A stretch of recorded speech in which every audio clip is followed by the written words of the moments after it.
এখানে আপনাদের আবার একই রকম ভাবে প্রশ্ন করা হয়েছে যে ইকুইভ্যালেন্ট ডিএফএ তৈরি করতে হবে এবং এনএফএ এর জন্য আপনাদের টাপেল গুলা বর্ণনা করা আছে। সো এখানে আমরা দেখতে পাচ্ছি যে আমাদের স্টেট হচ্ছে 3টা, ইনপুট অ্যালফাবেট 2টা, ট্রানজিশন টেবিল নিচে বর্ণনা করা, initial state q naught and final state হচ্ছে আমাদের q two. So transition table দেওয়া আছে, এটা দেখে আমরা এখন ডিএফএ এর জন্য ট্রানজিশন টেবিল তৈরি করব। সো ফার্স্টে আমরা ইনিশিয়াল স্টেট কে নিয়ে নিলাম, কিউ নট কে নিলাম। সো দেখলাম এর জন্য কিউ নট কিউ ওয়ানে গেল, আমি লিখে ফেললাম কিউ নট কিউ ওয়ান, আর বি এর জন্য কিউ টু তে গেল। এখন এই অবস্থানে এসে আমি দেখলাম যে আমার দুটাই আসলে নতুন স্টেট, ঠিক আছে, দুটাই নতুন স্টেট। সো আপনি যে কোনো একটা স্টেট নিয়ে কাজ শুরু করে দিবেন, ঠিক আছে, দুটাই যেহেতু নতুন স্টেট। তো আমরা কিউ টু কে আগে নিয়েছি, সো যে কোনো একটা নিলেই হবে, ঠিক আছে। সো কিউ টু তে নিলাম, কিউ টু কে আমরা দেখলাম যে এর জন্য যাচ্ছে ফাই, অর্থাৎ ফাই লিখে দিলাম, এবং বি এর জন্য যাচ্ছে কিউ নট কিউ ওয়ানে। সো কিউ নট কিউ ওয়ানও আমরা লিখে দিলাম। তাহলে আমরা এখান থেকে দেখলাম যে আমরা আরেকটা নতুন স্টেট আগে যেটা পেয়ে এসেছিলাম সেটা হচ্ছে কিউ নট কিউ ওয়ান, এবং এখানে আমরা আবার পেলাম কিউ নট কিউ ওয়ান। তো এখন আমাদেরকে এটাকে ডিফাইন করতে হবে কিউ নট কিউ ওয়ান কে। সো আমরা কিউ নট কিউ ওয়ান নিয়ে নিলাম, নিয়ে নেওয়ার পরে আমরা দেখলাম এর জন্য যাচ্ছে কিউ নট কিউ ওয়ান, এবং কিউ ওয়ান এর জন্য যাচ্ছে কিউ টু তে। তার মানে এই দুটাকে আমি ইউনিয়ন করলে একই জিনিস পাচ্ছি, Q naught Q one. So আমরা লিখে ফেললাম কিউ নট কিউ ওয়ান। আর বি এর জন্য যাচ্ছে এক জায়গা হচ্ছে কিউ টু যাচ্ছে কিউ নট থেকে, আর কিউ ওয়ান থেকে কিউ ওয়ানে যাচ্ছে।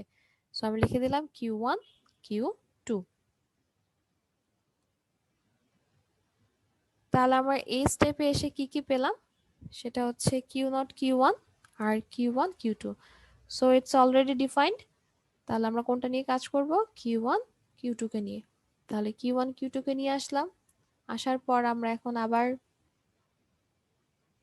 হচ্ছে এর জন্য দেখি, কিউ নট এর জন্য যাচ্ছে কিউ নট কিউ ওয়ানে, আর কিউ টু এর জন্য যাচ্ছে ফাই।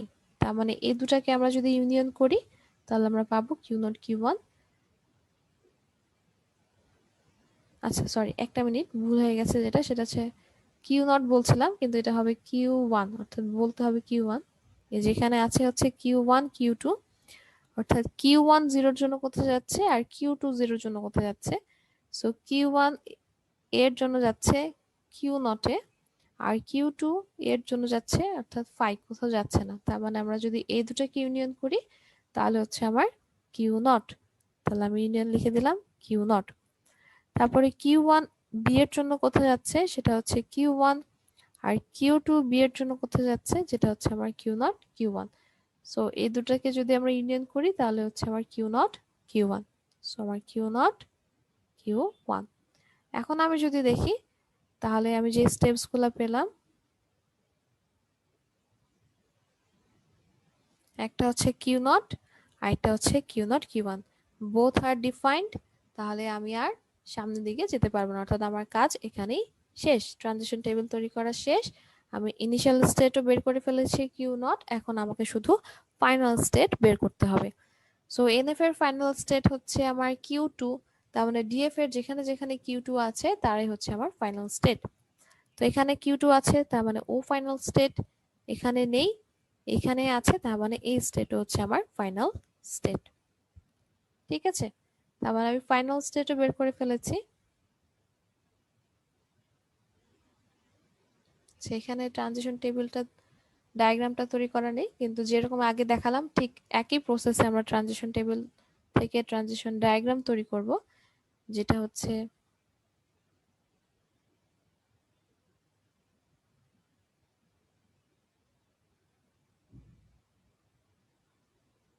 কিউ নট একটা থাকবে,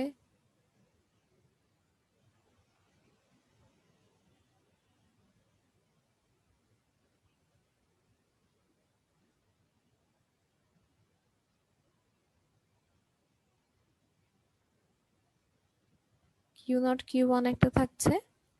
ম্যাডাম স্টার্টিং স্টেটে কি সেকেন্ড ব্র্যাকেট হয়? এটা তো কি সেট? জি স্টার্টিং স্টেট হ্যাঁ, স্টার্টিং স্টেট। সেকেন্ড ব্র্যাকেট দিছেন যে, সেকেন্ড ব্র্যাকেট দিছি। এটা কি সেট? সেকেন্ড ব্র্যাকেট দিছি। স্টার্টিং স্টেট সেকেন্ড ব্র্যাকেট দিছেন যে, এটা কি সেট? হ্যাঁ, স্টার্টিং স্টেট। সেকেন্ড ব্র্যাকেট দিছেন যে, একটা মিনিট, আমি এটা একটু লিখে নিই, তারপর আপনার কথাটা একটু শুনছি।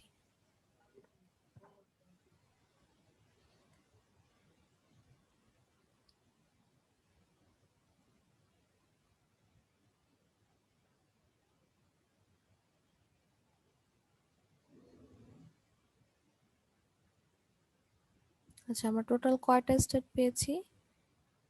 আচ্ছা, একটা আছে Q2।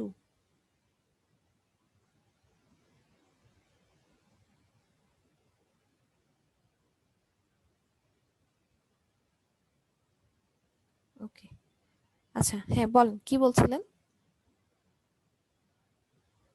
কি জানি। বলছি ম্যাডাম, এই যে Q0 তো আমার হচ্ছে স্টার্টিং স্টেট, জি, হ্যাঁ। তাহলে আপনি ওইটা যে সেকেন্ড ব্রেকেট দিলেন ফার্স্টে ম্যাডাম কোথায়? আচ্ছা, এখানে দিয়েছি। আচ্ছা আচ্ছা, ডায়াগ্রামে, হ্যাঁ বুঝতে পেরেছি। হ্যাঁ, এটা সেকেন্ড, এটা যেহেতু ইনিশিয়াল স্টেট। ঠিক আছে। সো হচ্ছে এখানে যতগুলো স্টেটস আছে ততগুলা হচ্ছে আমার এখানে স্টেট হিসেবে দিলাম। এখন আমি জাস্ট শুধু জিরোর জন্য কোথায় যাচ্ছে, অর্থাৎ এ এর জন্য কোথায় যাচ্ছে আর বি এর জন্য কোথায় যাচ্ছে। সো এর জন্য আমরা Q0 থেকে Q1 এ গেলাম, এবং বি এর জন্য হচ্ছে আমরা Q2 তে গেলাম। দেন আমরা Q2 থেকে এ এর জন্য কোথাও যাচ্ছি না, এবং বি এর জন্য আমরা গেলাম হচ্ছে Q0 Q1 এ। আচ্ছা, এখানে কিন্তু একটা জিনিস খেয়াল করেন, এখানে হচ্ছে কোথাও যাচ্ছি না মানে ফাই দেওয়া আছে কিন্তু আসলে ব্যাপারটাতে। ঠিক আছে।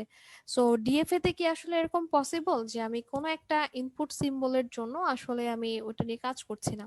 এটা কি আসলে সম্ভব আমার না পক্ষে? ম্যাম।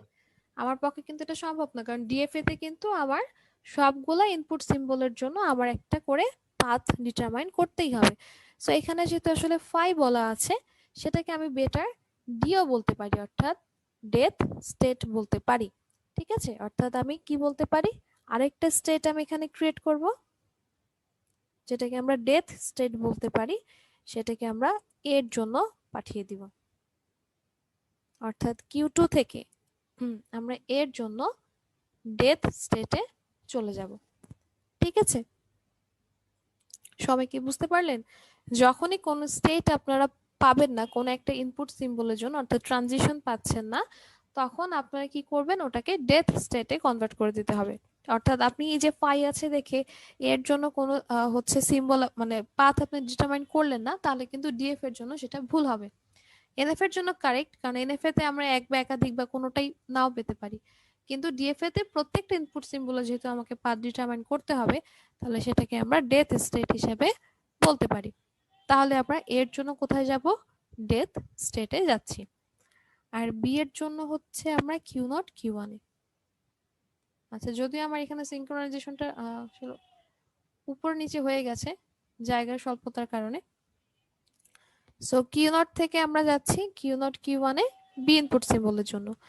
তারপরে Q0 Q1 থেকে আমরা এর জন্য এখানেই ফিরে এসেছি, আর বি এর জন্য আমরা Q1 Q2 তে যাচ্ছি। আবার Q1 Q2 থেকে আমরা এর জন্য যাচ্ছি Q0 এ, আর হচ্ছে Q0 Q1, ওই Q1 Q2 থেকে আমরা যাচ্ছি Q0 Q1 এ। ঠিক আছে।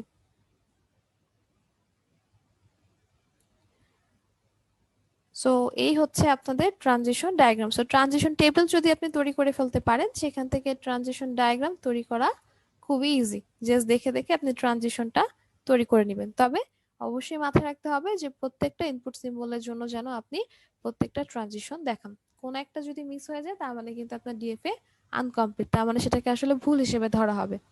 ঠিক আছে, সবাই বুঝতে পেরেছেন? কারো কোনো প্রশ্ন থাকলে করতে পারেন। জি ম্যাডাম, এই যে ডেট স্টেটে তো কোনো আলফাবেট অ্যাপ্লাই করার নেই, শুধু এ আসলো Q2 থেকে। হ্যাঁ, এখান থেকে আপনি এ এবং বি এর জন্য আমরা যখন ডেথ স্টেট বা ট্র্যাপ স্টেটে নিয়ে কাজ করি, তখন আমরা কি করি, নিচে আপনি ডেথ স্টেট, সেলফ লুপ দিয়ে দেই। হ্যাঁ নিচে আপনার ডেথ স্টেটের জন্য কি করি, এ এবং বি এর জন্য আমরা হচ্ছে সেলফ লুপ ক্রিয়েট করি। সো সেটা আপনি দিয়ে দিবেন। চাইলে আপনি ট্রানজিশন টেবিলেও দিয়ে দিতে পারেন যে এর জন্য যাবে ডেথ স্টেটে, বি এর জন্য যাবে ডেথ স্টেটে। সো এখানে আপনি সেলফ লুপ ক্রিয়েট করে দিবেন এ এবং বি এর জন্য। ঠিক আছে?